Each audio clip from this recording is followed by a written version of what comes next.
Michael Waltz, Republican congressman from Florida, joins us now. Sir, you are a veteran. After Afghanistan, has our relationship with our allies changed fundamentally? Oh, it absolutely has, Stuart. The loss of credibility from this total surrender and this debacle in Afghanistan is hard to estimate. But I can tell you what, our allies in Taiwan are terrified. Our allies in Ukraine are terrified. And dictatorships and our adversaries around the world are pointing to this as an American defeat. Terrorists around the world are pointing to it as jihad has won, democracy has lost, and China and Russia are pointing to it as America will not stand with you. America will abandon you.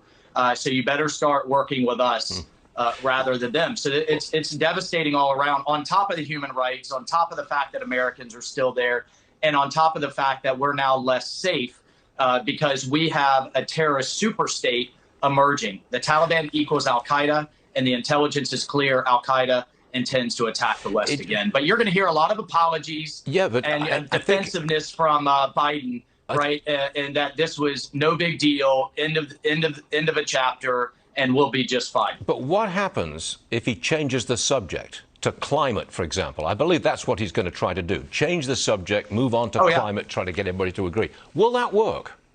Well, you have a huge climate summit coming up in Glasgow in November. So I think you're going to see an announcement to this $100 billion fund there.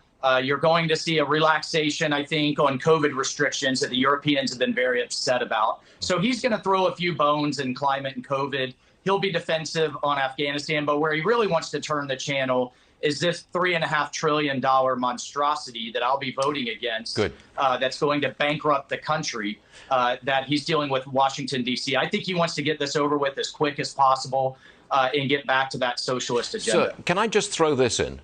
If President Biden gets infrastructure and, say, one entitlement, like free pre-K, does that buy him votes in 2022? Does that put him back on the right track politically for next year? If he can get there, but the progressives have made it clear they want all of it.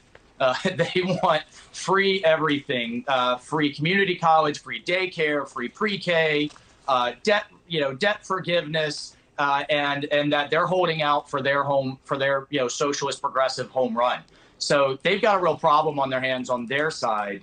At the end of the day, the American people are waking up to the weakness in the White House that he's projecting around the world, that our adversaries are taking advantage of, and the fact that printing presses are red hot in Washington, spending their grandchildren and great-grandchildren's money.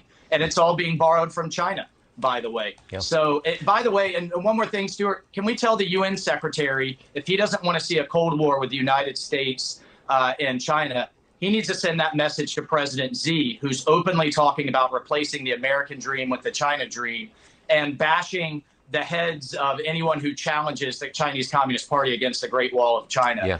That message needs to be directed there, not here in New York. Correct.